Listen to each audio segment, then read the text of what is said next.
I think that's the main thing that's happening now, where biology is turning into computational biology or digital biology, where Yes. it's not, I'm not saying it's easier to understand, Right. but some of the tools that you currently have, some of the understanding that you have are more applicable than when it was all, a wet lab and it was just completely separate from the software world. That's a good analogy. Yeah. Our biology is becoming computational, right? It's becoming an information technology, right? And that started with the genome sequencing back in the 90s, and then now with CRISPR and other advanced immunotherapies, and all kinds of crazy stuff is happening. Hey everyone, welcome back to the Ignite podcast. Today we're delighted to have Matias Serebrinsky on the program. He's an investor in frontier mental and brain health tech. Pretty cool. Co-founder of PsyMed Ventures and the Business Trip podcast. I've listened to some episodes. Also very cool. He also has a deep background as a startup founder. He also invested in AI startups. Very cool. Welcome to the program, Matias. Thank you. It's great to be here. Well, besides the stuff I just rambled off, I'd love to get an intro from you for the audience. Well, you provided a great summary. That's sort of what matters. But outside of that, I'm originally from Argentina, born and raised, and moved in my mid-20s to San Francisco. And that's when all the fun started. What was what kind of drove that decision to uproot yourself from Argentina? That's a big decision. Yeah, well, it didn't feel like a big decision when I made it. It was originally going to be a 1-year thing where I would have a fun work experience here in the US, and that was about it. That's actually how I sold it to my then girlfriend, now wife, that we'll be here for a few months and then we're back. And as soon as I moved, I would say that I fell in love with the Bay Area. I fell in love with Silicon Valley, and in so many different dimensions. Obviously, on an entrepreneurship and business side, but also on a cultural side, I really resonated with a lot of the ethos of the Bay Area. Yeah, it's a pretty magical place. We spent a decade there, my wife and I, and still holds a near and dear place in our heart. We moved out during COVID, a couple hours away. We're halfway to Tahoe now, but yeah, I convinced my then girlfriend and now wife in our mid-20s to move as well. I was like, oh yeah, we'll just go down to the Caribbean for a year. And then we kind of just went around the world for, 6-7 more years. But that's once you, take a step out of your comfort zone, it just sort of becomes easier to, opportunities open up, I think. Yeah. Well, if you moved or went to the Caribbean, that sounds a lot smarter than what I did in my mid-20s. I came to what's Bay funny Area. is I went to the Caribbean. It was right after college, and I after about 6 months, I was like, I'm bored. I started studying for the CFA, so I could take that, move to Manhattan, move to New York, and took the CFA. So I was like, I was living on St. Thomas, which is about the same size as Manhattan, but has, I remember, 30, 40,000 people, and moved to New York. That was the juxtapositioning of the jarring differences.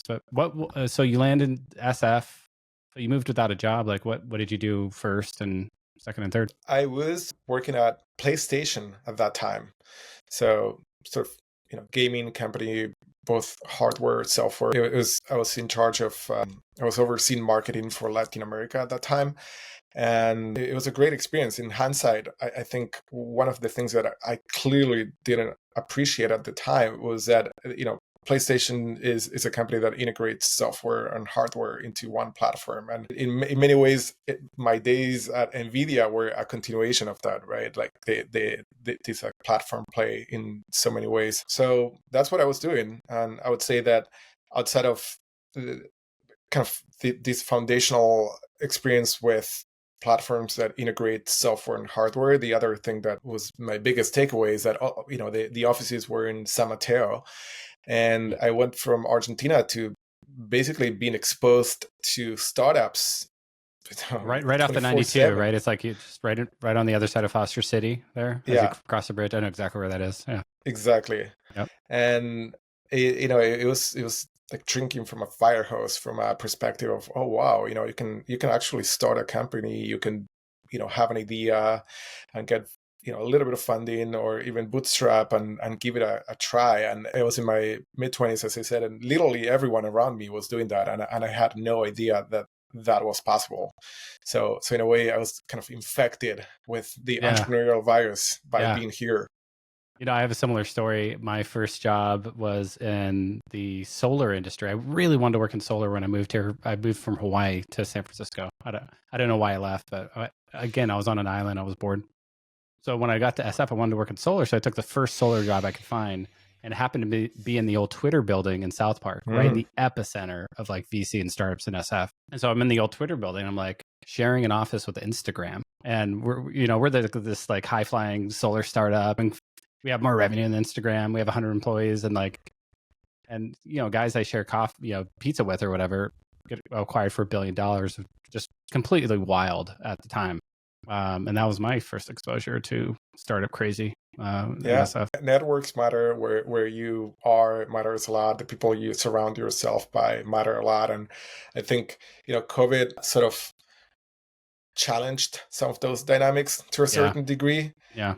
But hey, I'm still here, and there's a reason I'm still in the Bay Area. I if I look back at a lot of the, investments that we made and a lot of the relationships that I have that are obviously professional and personal, right? Some of these people are friends, and I think it would be much harder to do what I do from somewhere else. I think there's different playbooks, and some people can do it, great from different places. I think in how my playbook works, I excel when I'm in the middle of all this, and call it entrepreneurship, call it other investors focused on the same stuff, call it academic institutions like Stanford, Berkeley, UCSF, etc. So I'm still potentially a little bit divisive in terms of this, but I do think that location is extremely important for startups and VC.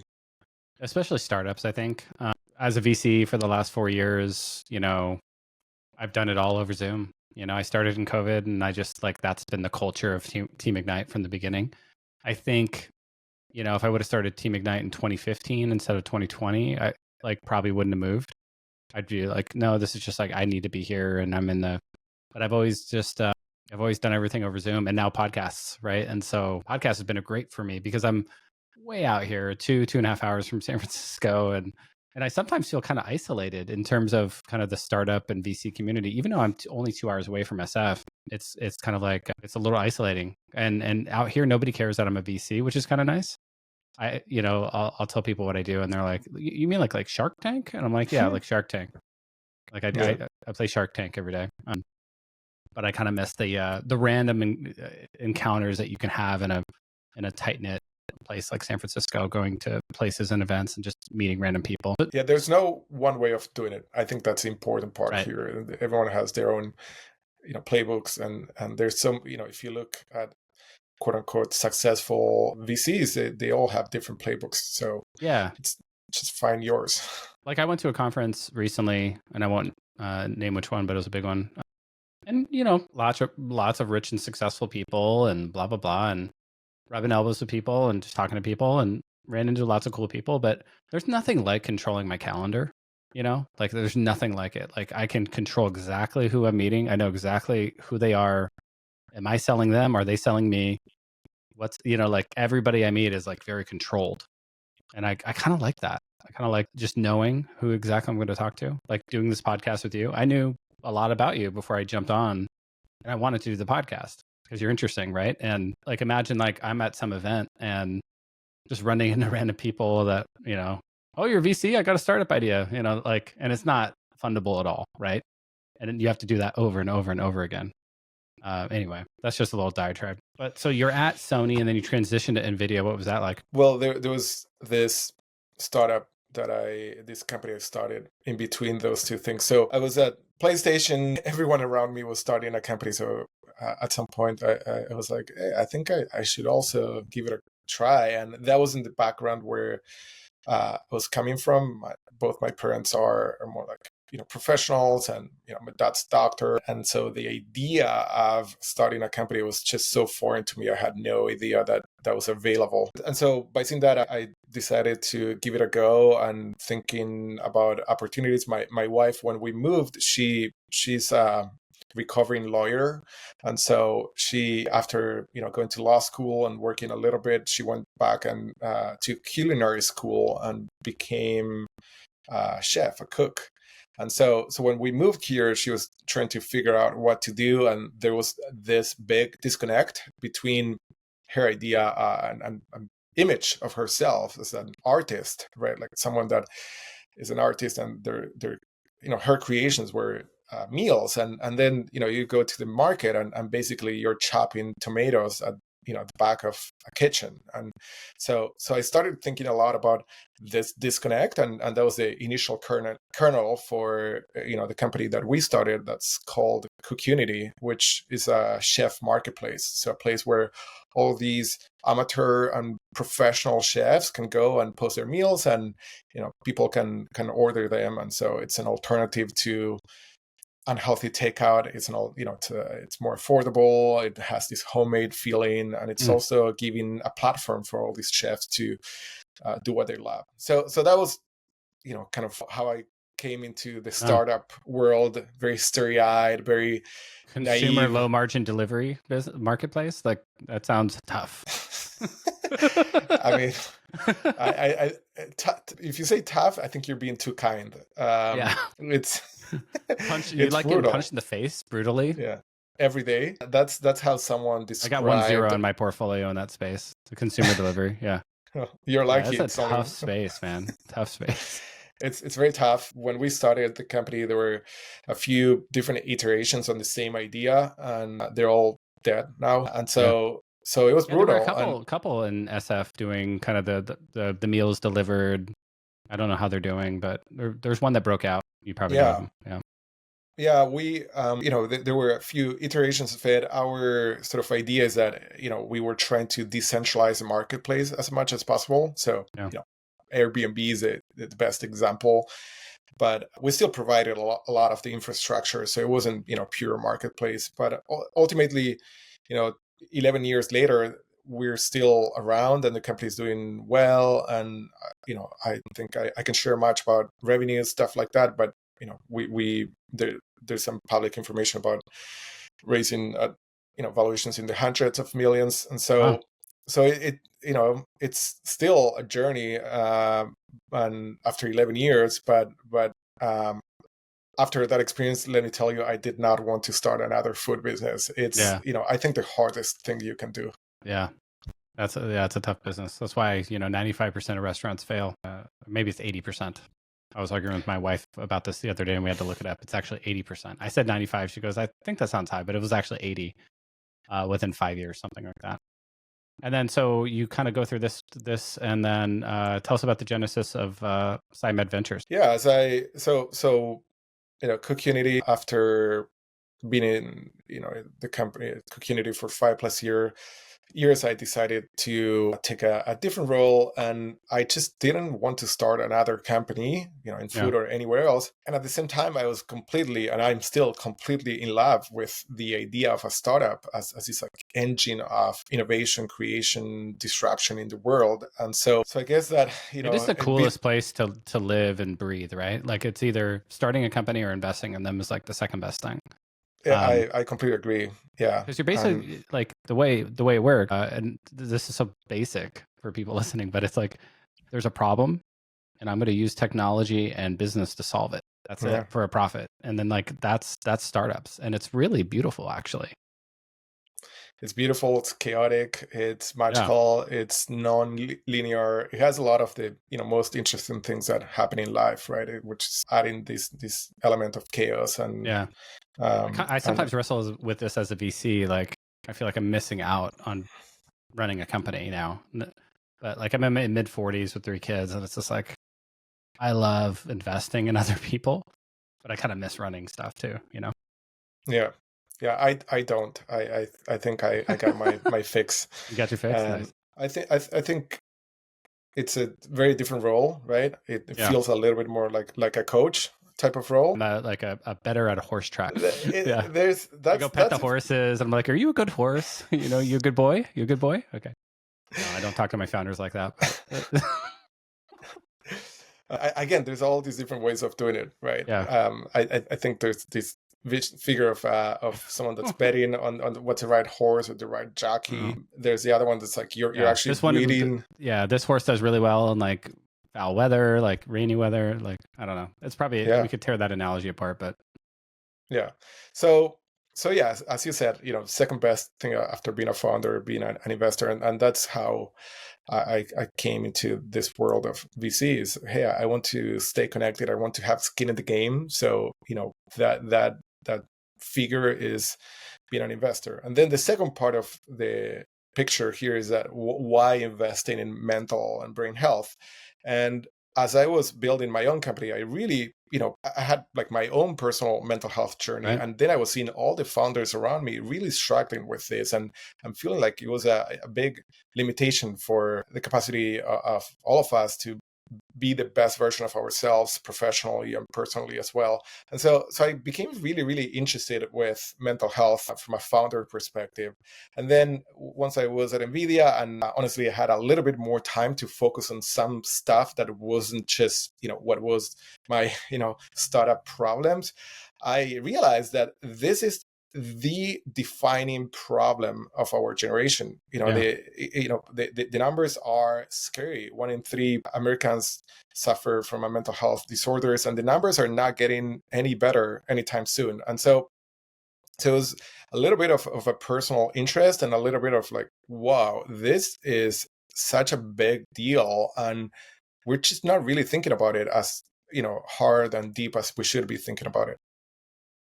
And then, so what was your big insight into PsyMed? Like, what's the thesis? You guys raised a fund. Tell us more from a kind of put your VC cap on for a sec. Well, the thesis was and it is still a little bit of what I just shared in terms of healthcare is, as you know, the largest budget item within America's GDP, right? It's like where we spend the most money. And actually, it's the government's the largest, but yeah. Well, the government's half of our GDP. I don't disagree. I don't disagree with that. And these two things are very intertwined. Second, yeah.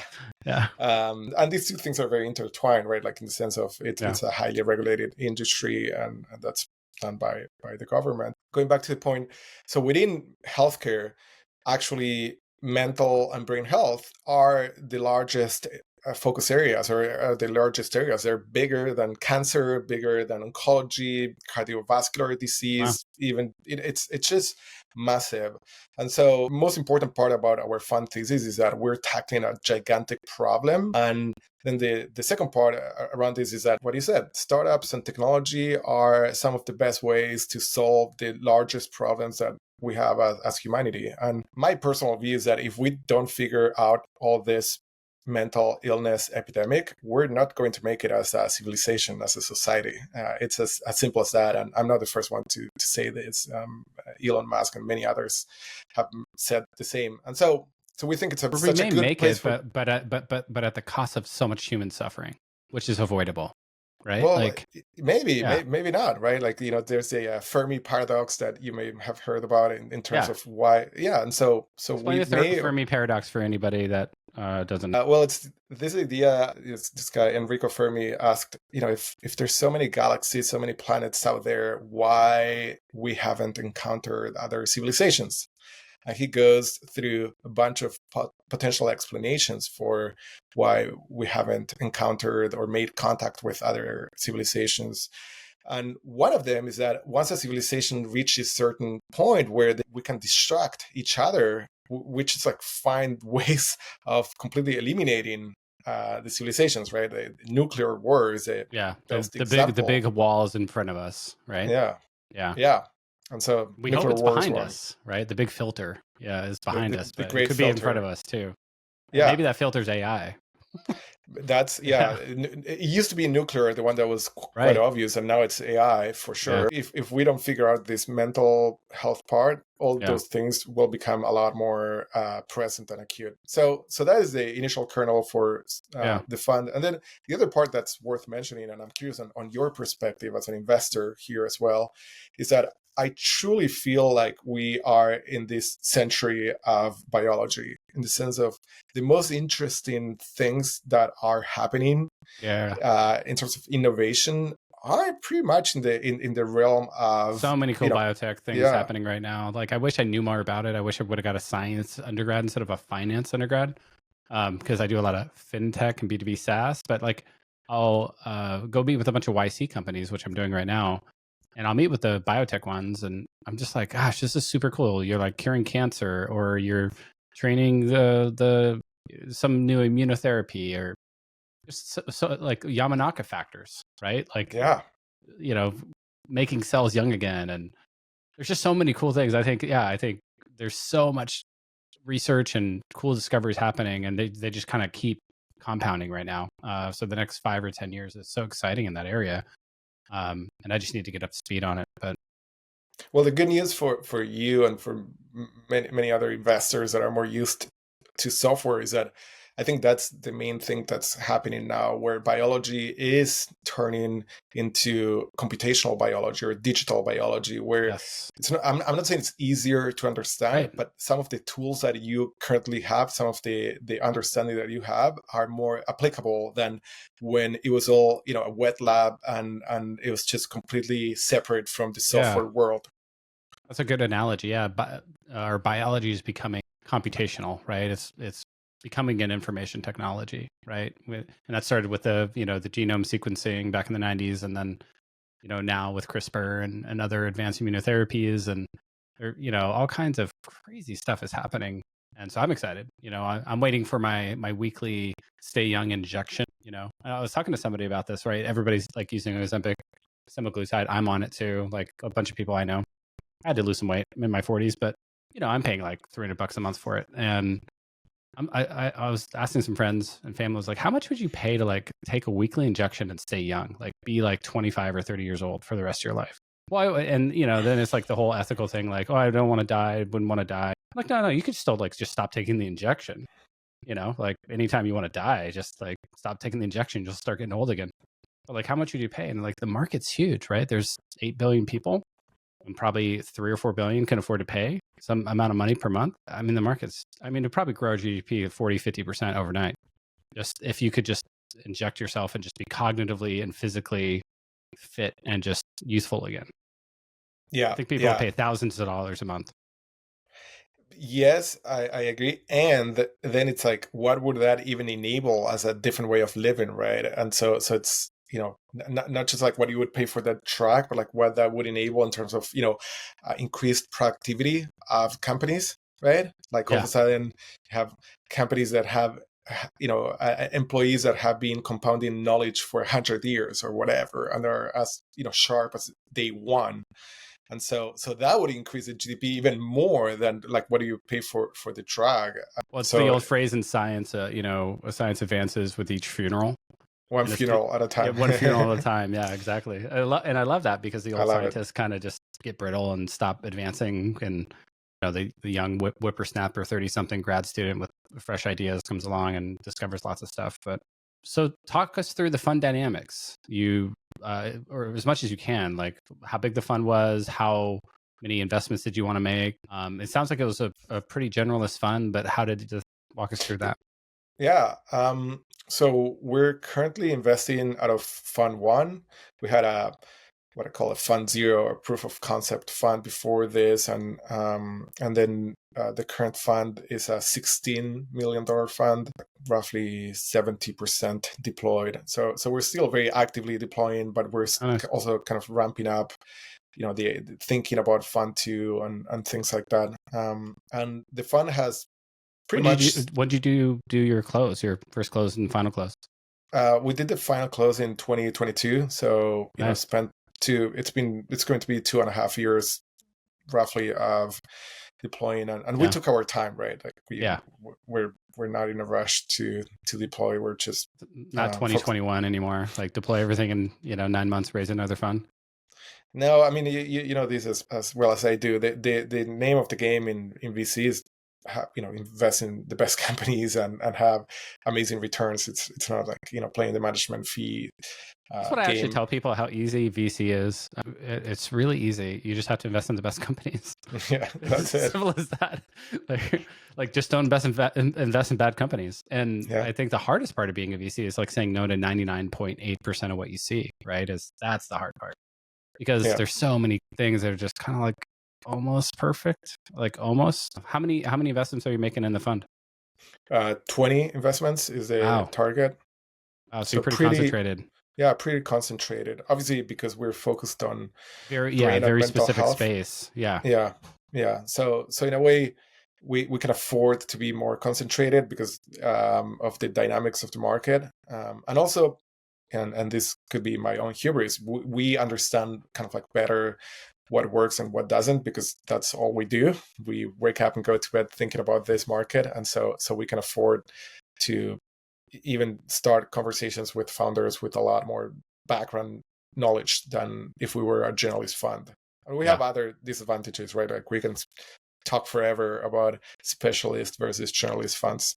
I'd love to hear it because I'm a generalist fund and I could have done a specific strategy like AI. I worked in AI for a decade and I do a ton of AI. I've done a ton of fintech because I worked in finance, but I kind of I kind of knew like I didn't want to go too deep in anything. I kind of wanted to have a broad aperture in pre-seed and seed. And it kind of, I think it interlocks with Team Ignite, which originally was a syndicate with now thousands of members. And I just didn't feel like doing a very niche fund was going to serve me or my LPs well. But if I was going to do something like you, then yeah, of course, you'd want to be concentrated and go very narrow. But yeah, what are some pros and cons? Like you meant, like, how do you feel I know how I feel as a generalist fund. Sometimes I'm like, I see lots of stuff and I'm like, I'm not smart enough to make a decision here. So I'm just can't make a decision. And so sometimes I kind of get stuck in the weeds on stuff, but like, what are some pros and cons that you see being a specialist fund? Yeah. And then the other component of our fund size at 20 companies is that it's a little bit more typical for deep tech, biotech stuff, right? Than in more like software. But the way I see it is that, the main disadvantage is obviously is that um, there are not really those many exceptional top 0.1% founders out there. And so like, Mm. for And even less so when you go into a very exactly, narrow brain health niche, exactly. right? So Like it's so one thing that's B2B SaaS and just general pre-seed and seed, and I can look at like 5 or 6 thousand companies a year, and I can find good companies, right? But and do a high volume of that. But yeah, for you, it's kind of like if you find something and you know it's good, it's like you must invest because it's like it's in your niche, right? yeah. And so you described the strategy and you described also the con of that, which is I cannot afford to miss out on the best founders in my field, right? Yeah, A it's like generalist a win at fund all costs kind of situation. And do you reserve any capital? Or you deploy everything?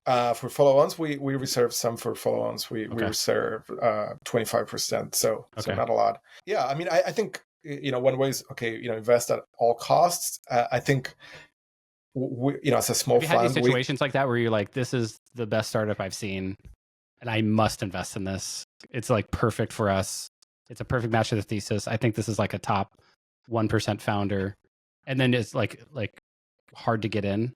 Like tell us, because you have a pretty big check size too. If you're deploying across 20 companies, I mean, rough math, that's like 500K, a million check size first checks. yeah, And sometimes those rounds are like, I'm only raising 1.5, I'm only raising 2. yeah, And I yeah, that's right. only have 200K left. How do you kind Yeah. of handle these kind of situations? So we try to stay pretty disciplined about portfolio construction. So I would say two things there. The first one is that, yes, we've had situations like that. And sometimes we've won deals where we were fighting with much bigger funds and we ended up leading pre-seed rounds, or, there was like space for one more fund and we were a bunch of funds and we ended up investing. And then we had a couple, actually 2 times when we lost deals, and so it's pretty humbling. It sucks when It it happens, sucks. It's like the and worst part of being a VC is when you lose a deal, yeah, and you're like, "But you're perfect for me," like, and I can add so much value, like, nope, round's closed. And yeah, I benefit or because I'm a small check, right? I'm like Yeah. the beta orangutan running around the jungle. That's funny. Better orangutan. Just sneak Um, up. but Sneak up but kidding around. but for us, so sometimes we lose deals, and Yeah. that's part of it. But we try to stay pretty disciplined. I would say that over time we're more and more disciplined. And then the second part is that, okay, one way of fighting What is that? is Remain disciplined. What does that mean? having, you know, like having a good idea of what is a reasonable valuation Yeah. for a company. Yeah. The second part is, if we cannot deploy our standard check, which you said it's like, for a seed round is roughly 500,000, Right. and there's like 150K, we don't invest. Really? Right? Because we just don't, because there's, What if it ends up being the next Genentech or something like that? And you're like, fuck, I could have invested 150K in Genentech in their seed round. Well, the thing is that, if you invest in 20 or whatever number of companies per fund, you don't know which one's the next Genentech. If you would know which one's the best the next Genentech, you should invest only in that one. Yeah, I put the entire $16 million fund in that company. Yeah, exactly. This happens so often, like we've been proven wrong in terms of, you have some idea, oh, this is, the best company, and they don't end up being. And so I think you just need to follow more of, the process, right? Yeah. And in terms of, okay, this is how much I deploy, this is, what I consider a top 0.1% company, and then I remain disciplined in terms of, check sizes, valuations for different, stages of a company, and that's what I mean, that we kind of like stay more disciplined. I would say that the other explanation for why we're more disciplined than before is that I have, a little bit more of confidence about what, what we're doing, our playbook, and it's not perfect and it's different than others, but I now have more conviction that, hey, this could work. So I just need to kind of be more kind of close to how things should be for our portfolio construction model. Yeah. So what are some of the buckets inside of the fund that you're kind of looking at? What are some of the exciting trends or themes inside this mental health, brain health kind of area? I guess there's two ways of answering that. I'll give you more of the specifics, and then, if you're interested, we can talk more high level. In terms of different areas, one idea is this computational biology idea, and a lot of, so we're very excited about all things tech bio. So not biotech, but tech bio, where you're injecting a lot more software into the process of, drug discovery, drug development, and so that looks like, platform companies where it's like less of, oh, I'm developing this drug, but I'm developing a technology that enables better drug discovery. That looks like other areas that are very exciting for us are neurotechnologies. So instead of using drugs or aka pharmacological interventions, using energy, so that could be electrical energy, focused ultrasound, magnetic energies. There's like a bunch of different light, sound, all these different ways that you can modulate what's happening in the brain without needing any drugs. And that's pretty, trippy. And the best example, or the most well-known example out there, is Neuralink, Elon Musk's companies. But I've heard of Elon. Yeah, he's an entrepreneur, right? Yeah, he's a thing or two. Does crazy things on Twitter. Yes. And then you have, but you have so many other ways of treating these, and like there's this idea of closed loop, where you can read what's happening in the brain via EEG or different ways of imaging the brain, and then react to that, so like change the stimuli, the stimulation based on what you're reading. And so that kind of like closed loop mechanism is really exciting, and we're seeing very novel things happening there. So I can talk about this forever. Well, so cool. One of my favorite YouTubers, David Shapiro, I don't know if you've come across his videos. They're really far-flung, techno-optimist, futurist stuff. He was talking about brain-to-brain interfaces, like how we would actually do this, right? Telepathy. Yeah. And, he made this case, and it was really smart. It was like a really interesting concept, which was all of our brains have different ways of encoding information, right? So the way that you encode like green apple, would be completely different from the way I encode green apple in my neural net, right? My neurons of my brain. And so it would actually take AI to basically try to figure out the neuralese, is what he called it, of my brain and translate it to your neurales. It was just really fascinating that, we can have a shared understanding of what like words mean, but we had to like somehow encode that into our brains. And it's just fascinating. Yeah. We all have our own neural language up here. It's similar because it's all like based on the same substrate and the same, to borrow a software term, like the same library. But the way that we encode it is different. Just the same way like two software companies would build the same thing differently with different kinds of lines of code and stuff. Yeah, you could think about that as almost like fine tuning, right? Where like the foundation model is the same, but then like there's a little bit of fine tuning in terms of like how each one of these models. Well, it's not even that. I think what you're saying is that the large language model, the parameter space, right, and the architecture is roughly the same, and there's probably some derivations, but then the training and the weights and biases throughout all those matrices is completely different. Yeah. The way the inputs get to the outputs. It's just really It's a really fascinating concept. Our brains are just different. Yeah. So that's a sort of the idea of closed loop, right? Where like basically this AI or model is learning in real time, or first of all, it's learning, but it's also inferencing in real time and reacting to that, right? And it's this kind of two-sided conversation with a device that it's either implanted or just like it's on top of your head. It doesn't need to be implanted, right? It could be ultrasound where it's a beam of sound that you have it right here on top of your head. So anyhow, there's a lot of things in that idea of energeutical or bioelectronics that is fascinating to me. And then I would say the other big thing is, which aligns a lot with what you just said, is the idea of precision mental health. We all are so different, and sometimes all these like mental health disorders like depression are lumped into, oh, someone has depression, but that's like saying that you have a fever, right? Like, sure, you have a fever, but like, why? What's happening, right? Do you have an infection in your leg? Do you have COVID? Like, there's all these different ways or reasons why you could have a fever, like a manifestation, and so.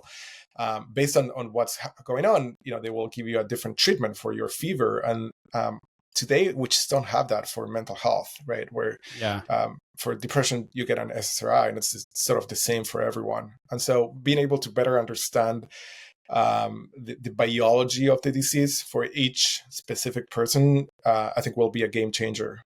This could be the great filter in front of us too, when we figure out how to reverse engineer our biology, and we can just press the lever that just gives us like instant like heroin level like euphoria. That's going to be a dangerous thing for our society going forward. When I'm reading Deep Utopia right now, Nick Bostrom of Future Humanity Institute, just a real interesting technological philosopher guy. I've read all of his books, Super Intelligence. He wrote like 10 years ago about like kind of coming AI. And now he's like he's writing a book about, okay, once we can like solve everything and do everything, like what is meaning, what is existence?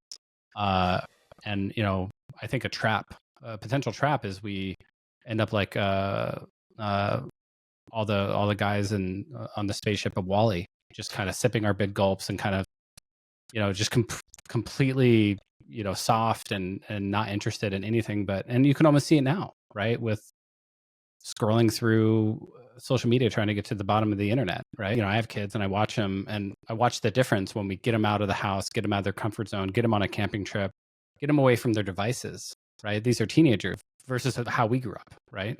And probably how you grew up in Argentina, just having real human interactions. This is what I love about the podcast too, is we can sit here and talk for an hour. And where else do you actually do that?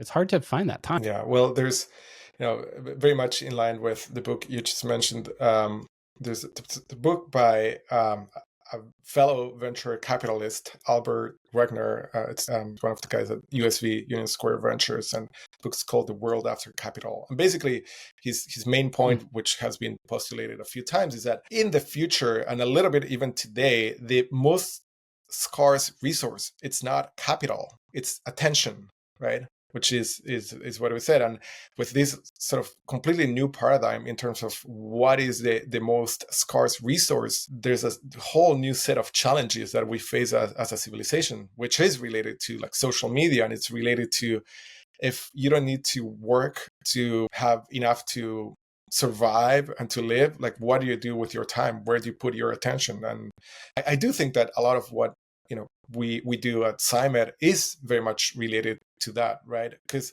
you could think of moving from mental illness to baseline, but then things don't stop at baseline. You could move to this other place which we call human flourishing, right?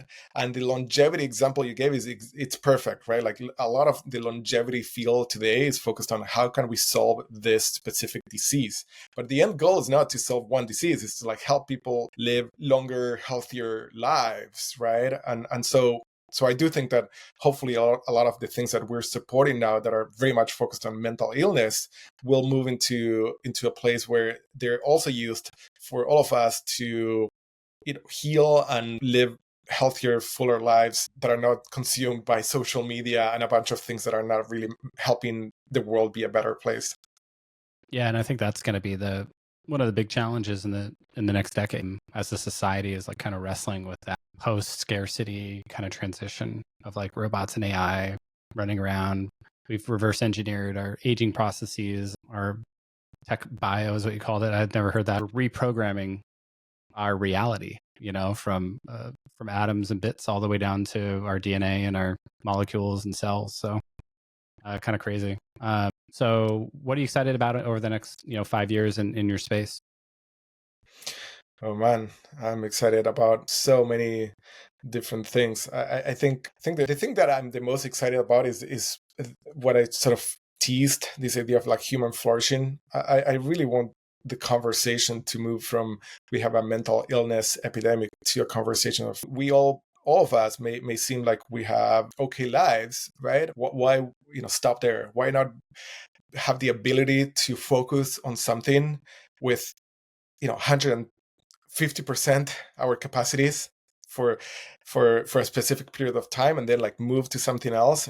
Why do we need to be anxious about the future, for example? And so all these things that you could lump within the category of healthy individuals, but it doesn't need to be this way, right? And so human flourishing, human augmentation is a different way of putting it. And so I don't think that we're going to get there only with technology, but that's sort of my grain of sand. That's the part that I'm doing my part in the play in terms of getting to this human augmentation future where we're living happier, better lives. Yeah. Well, let's talk a little bit about your podcast, because you have a really awesome podcast called the Business Trip Podcast. Tell us about kind of the origin story there, and are you still doing it? And what have you learned through it? Guests that you really enjoyed, and all that stuff. Well, thank you for listening. First of all, I don't take that for granted. As you said, podcast is like roughly an hour, and that's a lot of time for someone. So I'm always really grateful and appreciative when anyone comes to me and is like, "Hey, I listened to a couple of your episodes." Like, wow, I'm like, really? Like, why'd you listen to my podcast? Yeah, exactly. Yeah. It's like sort of a big deal. So the podcast is still going, and I'm even happier than day one in terms of that. Like I just feel more comfortable. I'm more relaxed. You seem to be very relaxed in your role as a host as well. I just crossed 100 episodes, so oh man, that's there like you 100. go. I think you're episode 102 or 103, and I'm just like completely relaxed now. I'm like, I got the century mark out of the way, and I'm just shooting the shit now with my guests, and I do it because I love to learn. I love to meet new people, and I'll always do it. I wish I would have done it sooner. I used to hate podcasts. I was like, podcasts are the worst. But I think what I think changed in the last, especially 5 or 10 years, is technology is moving so quickly. You can't read books anymore about stuff. You almost have to hear from people doing it. Hear from VCs who are actually investing. Hear from founders who are actually building. And I find that I can learn a lot more. And that's why I called the Ignite podcast, so I could just have anybody on. I've had AI experts and biotech researchers and just anybody I find interesting. I'll just invite them on the podcast, talk to them for an hour about what they do. Very Joe Rogan-esque, less crazy, less conspiracy theory, less funny, more hair, something like that. Yeah. That's less MMA. Yeah. I don't do MMA. I don't want to fight anybody. To your point, I think I'm enjoying it more and more. And the goal, I would say, the first goal and the most important one is to help this movement succeed, to just like, inspire more people to start companies and join startups in brain and mental health. That's the main goal of the podcast. And the cool part is, while we do that, I learned so much, right? I bring my own curiosity and I ask the questions that I want to know. I'm not asking the questions that, I feel like need to be asked. I just ask I whatever. barely prep for mine. Yeah. I just asked ChatGPT to write me an outline and just come here and shoot the shit. And love the conversation, love the learning. I actually learn a lot through dialogue with people, I think. Yeah. There are all these learning styles, right? So maybe that's just yours. Yeah. Again, everyone has. My wife's like, just stop thinking out loud with me. I'm like, oh, okay, yeah, all right. You're right. Yeah. Well, it's good that you know. How many episodes have you done? We're at 50 something. Wow. Right now. Okay, but you've been at it many more years than me. I'm only a year in, and you. Yeah. I think the one I listened to was from years ago. Yeah, we do one episode a month. So and they are heavily edited and all of these much things. Much more professionally produced than this one. Like it's all cut up with music and fly-ins and stuff, and way better done than the Ignite podcast. I mean, I'm defined well done, right? As you said, Joe Rogan, it's the most listened podcast in the world, and it's like zero edits, zero anything. That's kind of how we approach it. Yeah, just zero edits. I tell my editor, take a minute or two out, but try to keep kind of the bulk of the conversation. Any time where I interrupt my guest, try to take that out because I do that a lot. But it's a conversation. So anyhow, we learn a lot, and that's the other reason I do it. It's my own process of forming a thesis around the areas that we're investing in and asking all the questions I want to know. And then, we have a bunch of different people that are all around the, future of mental and brain health. But within that, we have academics, we have entrepreneurs, we have... Yeah, so you were saying like you've had a ton of amazing guests, and it's really to inspire founders to go build in this space. So in terms of guests, it's a mix of academics, entrepreneurs, investors, pretty much anyone that we feel is doing something that is at the frontier of brain and mental health. That's so cool. Another benefit of having a niche, right, is you can go really, really deep in that space, and there's an endless stream of guests that you could probably have on the show. I mean, there's probably a new research paper published every single day that's interesting in this space. Why don't we switch to a rapid fire to kind of wrap up? Sounds good. I mean, I could talk to you for another hour, and I have stuff in my outline here that looks really interesting, but I want to honor your time here. What is the most promising technology in mental health that we'll see in the next 5 years? Enerceuticals, it's also Which called... is, that sounds a very fancy word that I don't know what it is, and probably some other people listening. Brain-computer interfaces and different devices that are, either invasive, so implanted or not implanted in your head, that are, modulating or changing some of your behaviors, understanding, like pain. It could be related to speech, all these different things. But basically, a different way of treating a condition or a disease without needing a drug. At what point do you think we can telepathically, if you had to predict a year, like an over under 50-50 shot of like communicating with our computer like the way we're communicating right now? Well, the key kind of consideration is at what resolution we would do that, right? Like at a super low resolution, you can do that today. As fast as I can talk, I don't have to open my mouth. Well, that part is less than 5 years. Seriously, wow. I think that like what's called speech decoding at a reasonably good resolution or accuracy, I think it will happen in the next 5 years. That's incredible. At what point do we live forever? Achieve longevity, escape velocity, where we stop aging, basically, where we add a year to our life every year. So usually in technology, you can divide problems between engineering and science problems, where like engineering is a lot more linear, and you can be like, I'm going to put more resources into something, and that will lead to a desired outcome. But in science, it doesn't work like that. It's a lot less linear, right? And so you need like some like breakthrough discoveries about how basically our biology works in order to get there. And I don't think we're like even close to that. So the point is like, I have no idea. I don't think anyone can give you like an answer that's actually an educated answer. It may happen in like, a few years in terms of like, there's something that you talked about the Yamanaka factors, right? Like this idea that we can induce these cells to go back to a stem cell like state. It's called, iPSCs, induced pluripotent stem cells. And that happened in the, so before that, like that was just such a new paradigm, and no one even could envision what was coming after that, right? And this is sort of the same. It just like feels like one of these things that it's in the future that we have no idea if and when we will get there. A different question would be, if we will be able to increase our lifespan by X%, like 20%. So like it's going to be normal to live until 120 years, and I think that's very doable, and that will happen within our kids' lifetimes for sure. Maybe ours. We're you and I are a little bit old, and like in that sense, I'm also, but I think it's it's more doubtful that it will happen for us, but definitely will happen for our kids. That'd be a big bummer, man. I would be so bummed out if I got like into my 80s and we hadn't developed the technologies to keep me young yet.